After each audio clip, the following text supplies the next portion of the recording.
صل على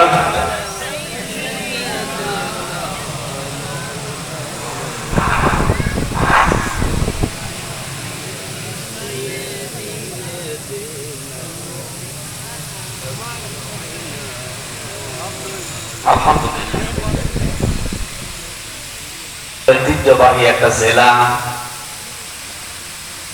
কনিষ্ঠ জেলাগুলোর ভেতরে অন্যতম মাগুরা সদর থানার অন্তর্গত আল আমিন এতিমখানা প্রাঙ্গণে তাফসীরুল কোরআন মাহফিল আপনারা দিয়েছেন। এটা অন্যান্য অনুষ্ঠানের মতো না, এটা একটা ইবাদত। আফদালুল ইবাদাতি তিলাওয়াতুল কোরআন। এই দুনিয়ায় যত রকমের নফল ইবাদত আছে সবচাইতে উত্তম আল্লাহর নবী বলেন কোরআনের এই তেলাওয়াত অনুষ্ঠান যেগুলো আছে, শিক্ষা, প্রচার, প্রসার, কায়েম, এর সাথে যেগুলো সম্পৃক্ত আছে সবগুলো।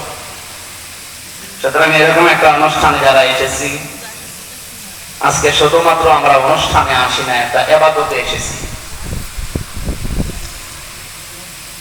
এই মহতী অনুষ্ঠানের সম্মানিত সভাপতি বাংলাদেশ জামায়াতে ইসলামী, এই নামটা বললে আমাদের কলিজা এখন ভরে যায়। এই নামটার সাথে বহু কিছু জড়িত আছে। বাংলাদেশ জামায়াতে ইসলামী মাগুরা জেলা শাখার শ্রদ্ধাভাজন আমি অধ্যাপক এমডি বাকির আতালাল্লাহু আমরাহু ওয়া বারাকাল্লাহু ফি হায়াতি, মাহফিলের প্রধান অতিথি সাবেক জেলা আমির মাগুরা জেলা ও সংসদীয় মাগুরা 1 আসনের বাংলাদেশ জামায়াতে ইসলামী থেকে মনোনীত সংসদ সদস্য পদপ্রার্থী শ্রদ্ধাভাজন ব্যক্তিত্ব জনাব আব্দুল মতিন সাহেব দামাত বারকাতুহুল আলিয়া, আমার আগে যারা কথা বললেন আপনাদের এই জেলার সন্তান অ্যাডভোকেট মাওলানা জাহাঙ্গীর আলম, মঞ্চে বসা বাংলাদেশ জামায়াতে ইসলামের অন্যান্য নেতৃবৃন্দ, বিশেষ করে ডক্টর আলমগীর হোসেন, মাওলানা হাফিজুর রহমান, তো অনেকের নাম জানি না, একবারে দোয়া করছে আল্লাহ তাদের সম্মান মর্যাদা যেন আরো বাড়ি। যে আয়াতটা নিয়ে আমি সম্মান কামনা করলাম এর 2 আয়াত পরে, এটা তো সূরা আলাম নাসর 4 নাম্বার আয়াত, এরপরে 2টা আয়াত আছে 5 এবং 6 নাম্বার আয়াত। এটা আশার বাণী আমাদেরকে আল্লাহ শুনিয়েছে। এদিকে আছেন আপনারা? একটু খেয়াল করেন।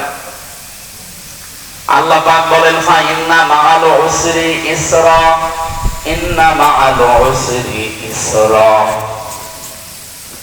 কোরআনের কথা যেহেতু আল্লাহর কথা, এইজন্য আল্লাহর কথা যেভাবে শোনা লাগে ওইভাবে মন দিয়ে শুনুন। এর প্রতিটি শব্দের ভেতরে কিছু না কিছু আপনি পাবেন। এখানে আল্লাহ উসরুন শব্দের আগে আলিফ লাম দিয়েছে, এর আগে দিয়েছেন মাহা। মাহা মানে আমরা আরবিতে বাংলা অর্থ করি সঙ্গে সাথে। আল্লাহ কেন এই কষ্টের কথা বলার আগে এটা নির্দিষ্ট করে দিলেন, মারেফা করে দিলেন কেন? পরের শব্দ দেখেন ইসরা, এর আগে আলিফ লাম নেই। আমি আয়াত 2টা নিয়ে চিন্তা করলাম যে কেন আল্লাহ উসরুনকে নির্দিষ্ট করলেন আর ইসরাকে অনির্দিষ্ট করলেন কেন, এটা না কেরা। অথচ মাহার পরে এই 2টা শব্দ, যেহেতু শব্দের আগে একটা নিশ্চয়তা সূচক শব্দ আছে তার নাম ইন্না, এর আগে ফা শব্দটা দেওয়া আছে। আরবি গ্রামার যারা বোঝায় যারা পড়ে, ফা 19টার উপরে অর্থে ব্যবহার হয় বিভিন্ন কায়দায়। আল্লাহ এখানে জানাতে চেয়েছেন অবশ্যই কষ্টের সাথে সুখ। কষ্টের সাথে সুখ বললেই তো আমরা বুঝে ফেলতাম, তাহলে আলিফ লাম দিয়ে নির্দিষ্ট করে দেওয়ার কারণ কি? তাফসীরে ফি জিলালিল কোরআন সাইয়্যিদ কুতুব রাহমাতুল্লাহ আলাইহি উনি জানাতে চেয়েছেন আল্লাহর এই ভাষা দিয়ে দুনিয়াতে যারা একটা কষ্ট সহ্য করবে, আর কষ্টটা যদি হয় 3টা কারণে, মাস্ট বি তার সাথে সাথে আল্লাহ কমপক্ষে 10 থেকে 70টা শান্তি সুখ রেডি করে দিয়েছে। বুঝে সুবহানাল্লাহ বলেছেন তো নাকি? আপনি এদিকে ওদিকে তাকাচ্ছেন কেন? এদিকে তাকান। আল্লাহর কথা ছিল যদি একটা শোক কেউ দুনিয়ায়, একটা কষ্ট কেউ ভোগ করে, তার পেছনে, তার সাথে, তার সঙ্গে কমপক্ষে সুখ একেবারে লাগিয়ে দিয়েছেন কয়টা? কমপক্ষে নিজে 10টা, উপরে 70টা তো পাবে। আপনি এবার হিসাব করে বলেন, একটা কষ্টে যদি কমপক্ষে 10টা সুখ পাওয়া যায়, 10টা সুখের কথা কোথায় আছে? মান জা বিল হাসানাতি ফালাহু আশরু আমসালিহা।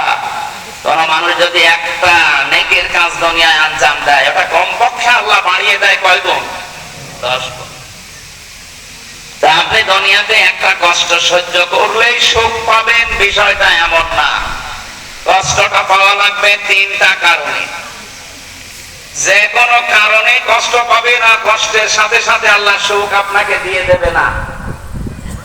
আমি নাম ধরেই বলছি, যিনি পালিয়েছে উনি কি কষ্ট পায়নি? পায়নি মানে কি? কি কষ্ট আপনি দেখেছেন? কি কান্নাকাটি ওই দিন? আমার মনে হচ্ছে স্বামী মারা গেছে। এর আগেও কিন্তু এত কন্দন আমি দেখিনি। এত কন্দন দেখেছেন কোনদিন? তো এই দিন কি কন্দন! তার মানে কষ্ট পেয়েছি। কষ্ট না পেলে এভাবে কাঁদতো না। দুনিয়াতে যারা আমরা কষ্ট স্বীকার করি, একটা কারণ কয়টা বললাম? আরো জোরে বল। 1 নম্বরে আপনার কষ্ট যদি হয় আল্লাহর জন্য হয়, 2 নম্বরে ওটা যদি রাসূলুল্লাহর জন্য হয়, 3 নম্বরে আপনার কষ্ট যদি হয় মানবতার জন্য। এই 3 কারণের বাইরে আপনি নিজে যতই কষ্ট পান, তারপরে সুখ না নেই। এমনি ব্যর্থ হয়ে মানুষ কষ্ট পায় না, তারপরে সুখ আছে? কারণ কাজটাই অবৈধ কাজ। এই যে পরকীয়া প্রেমে যারা আছেন, আপনিও কিন্তু ব্যর্থ হলে কষ্ট পান না? পান না? এসব এলাকায় তো এসব নেই। যদি এরকম লাইনে কেউ থেকে থাকে, কষ্ট অবশ্যই আপনি পাবেন যদি ব্যর্থ হন। এই কষ্টের পরে কি 10টা সুখ আছে? সুখ পাওয়ার জন্য কমপক্ষে 3টা কারণ থাকা লাগবে। এটা এখানে ফিজিরালিল কোরআনের টিকায় আছে। আপনার কষ্ট আপনি ভেবে দেখেন তো আল্লাহর জন্য হয় কিনা, 2 নম্বরে রাসূলুল্লাহর জন্য হয় কিনা, 3 নম্বরে মানবতার জন্য হয় কিনা। যদি হয়ে থাকে, কোরআন দিয়ে গ্যারান্টি দিচ্ছি মাস দিয়ে আপনার পরে, যেহেতু মা পরে আল্লাহ এই শব্দগুলো লাগিয়েছে, অবশ্যই আপনি সুখ শান্তি পাবেন। শুধু পাবেন বলেন নাই, ওয়ালা তাহিনু ওয়ালা তাহজানু ওয়া আনতুমুল আ'লাউনা ইন কুনতুম মুমিনিন। সূরা আলে ইমরানের 138 নম্বর আয়াত। এই আয়াতটা পড়ার পরে আমি দেখেছি 39 নম্বর আয়াত। আরবি গ্রামার দিয়ে আমি মিলিয়ে দেখলাম যে বালাগাত মানতিকের নিয়মে আয়াত মিলছে না। এই আয়াত ভুল। আপনি তো হা না কিছু বল না, মানে আপনি মিলিয়ে দেন তো। ওয়ালা তাহিনু ওয়ালা তাহজানু, আল্লাহ পাক বলেন ভয় করবা না, চিন্তা করবা না, ভেঙে পড়বা না, দুর্বল হবা না, হীনমন্যতায় ভুগবে না। ওয়া আনতুমুল আ'লাউনা, অথচ শব্দ হওয়া দরকার ওয়া আনতুম আ'লাউনা। মাঝখানে আলিফ লাম দিলে তো গ্রামারে মিলছে না। মারিফা হবে সব সময় মুবতাদা মারিফা, কিন্তু নাকেরা সব সময় খবর নাকেরা। এখানে আমার আল্লাহ খবরকে আলিফ লাম দিয়ে মারিফা করে দিয়েছেন। খবর যদি কোন সময় মারিফা হয় বালাগাত মান থেকে, তাহলে ইফিদুল হাসরা, হাসরের ফায়দা দেবে, বাংলা অর্থ দাঁড়াবে হবে। শেষে আপনি হর্ষাই না লাগালে অর্থ মিলাতে পারবেন না। আল্লাহ জানাতে চেয়েছেন ভয় নেই, চিন্তা নেই, ভেঙে পড়বা না, বিজয়ী তোমরা হবে। হবে না হবে? ইন কুনতুম মুমিনিন, শর্ত একটা লাগিয়ে দিলাম, যদি মুমিন হতে পারো। এইটাই আসল বিষয়। এটা যদি সত্যি হওয়া যায়, মুমিনের দুনিয়া আখিরাত দুইটাই বিজয়ী হবে না হবে? হবে। এজন্য আমাদের ভেঙে পড়া, হীনমন্যতায় ভোগা, ছোট হওয়া, ভয় পাওয়ার কোনো কারণ। বিজয়ী আমরা মরে গেলেও বিজয়ী, বেঁচে থাকলেও বিজয়ী। যেহেতু ফাইন্না মাআল উসরি, ইসরার আগে আলিফ লাম আল্লাহ দেয়নি। এটা যেমন সহজে বুঝলেন যে একটা কষ্ট যদি কেউ এই তিনটা কারণে সহ্য করে, তার সাথে সাথে আল্লাহ কমপক্ষে 10টা শান্তি সুখ রেডি করে রেখেছে। আয়াতটা আল্লাহ কিন্তু রিপিট করেছেন। এর পরবর্তীতে শব্দ দেখেন, এটা যেভাবে সহজে বুঝে ফেলেছেন, পরেরটাও আপনাকে বোঝা লাগবে। কোন মানুষ যদি দুনিয়াতে একটা শান্তি ভোগ করে, সুখ পায়, আর ওই শান্তি সুখ যদি হয় অবৈধ, এবারও কিন্তু মাআল উসরি ইসরা আছে, এর আগে আবার ইন্না আছে, এবার আর ফা নেই। আল্লাহ গ্যারান্টি দিচ্ছেন, একটা কষ্টে যদি 10টা সুখ পাওয়া যায়, একটা সুখ যদি কেউ ভোগ করে অবৈধ ভাবে, কমপক্ষে তারে 10টা থেকে 70টা দুঃখ, কষ্ট, অপমান, অকল্যাণ একটার পরে একটা তার সাথে আমি লাগিয়েই রাখবো। আপনি একটু নিজের মন থেকে বলেন তো, অবৈধ সুখ, অবৈধ শান্তি দুনিয়ায় যারা আজ পায়, এই 15.5 বছরে যারা দায়িত্বে ছিল, আপনি নিজের মন থেকে বলবেন এরা কি বৈধ ভাবে ছিল না অবৈধ? যে অবৈধ ভাবে থাকার কারণে সুখ পায়নি, পাইছে মানে কি? কি সুখে ছিল দেখেছেন? যে বাবা শাহজালাল সব হালাল করে নিয়েছিল, এমনকি টয়লেট পর্যন্ত তাদের দখলে ছিল। আপনি দেখেছিলেন টয়লেটের উপরে পর্যন্ত আমি লেখা দেখেছি বঙ্গবন্ধু টয়লেট। আর কি বাকি থাকে? বাস্তবতা আমি মেলালাম। আল্লাহ দুনিয়াতে যদি কেউ একটা সুখ অবৈধ ভাবে ভোগ করে থাকে, তার কপালে যেহেতু 70টা দুঃখ, অশান্তি একেবারে লাগানো আছে। এই জন্য 15.5 বছরে যারা অবৈধ ভাবে সুখ পেয়েছেন, শান্তি পেয়েছেন, মাস্ট বি আপনি লিখে নিতে পারেন। এখানে একটু বেশি হয়ে যাচ্ছে, এখানে আর আনবেন না। মানুষগুলো একটু শুনছে, শুনতে দেন। আপনারা গল্প করলে শুনতে পারেন। যারা অবৈধ সুখ পেয়েছে, যদি একটা সুখ পায়, একটা সুখের জন্য দুঃখ পাওয়া লাগবে কয়টা? আর উপরে গেলে এবার বলেন তো, 15 বছরে শেখ হাসিনা যদি 50টাও সুখ পায় না পাই? পাইছে মানে কি? আপনাকে নাম ধরে ধরে বলা লাগবে যে ওই দিন সুখ পেয়েছে। এই দেশে যেই দিন ইসলামের কোন ক্ষতি হয়, ইসলাম পন্থীদের কোন সমস্যা দেখা দেয়, ওই দিন উনি সুখ পেয়েছে, আনন্দ করেছে। এখন ওই সুখটা কি বৈধ ছিল না অবৈধ?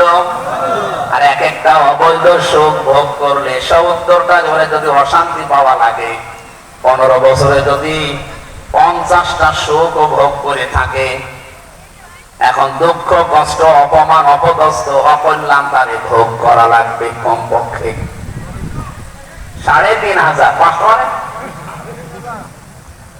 70টা করে আপনি 50কে কম দেন তো 3500। 3500 কষ্ট পাওয়া লাগবে দুনিয়ায়, তারপরে আপনি শর্ট করে ঢুকে পড়বেন। এখনই যদি বলে আমি শর্ট করে চলে আসবো, তাহলে কোরআনের আয়াত আপনি কি করবেন? একটা অবৈধ সুখে অশান্তি কয়টা? আমি কি এগুলো বানাচ্ছি না? এই জন্য যারা আশায় আছেন, এই গুড়ে বালি ভাই, যতই আশা করেন না কেন, এই গুড়ে বালি। কারণ এই কোরআনের আয়াত একেবারে শিরোধার্য, জীবনও মিথ্যা হবে না। যারা অবৈধ সুখ ভোগ করেছেন, একটা 70টা কষ্ট আপনাকে আল্লাহ দেবে, শুধু দেবে না, সে হর্ষাই আছে।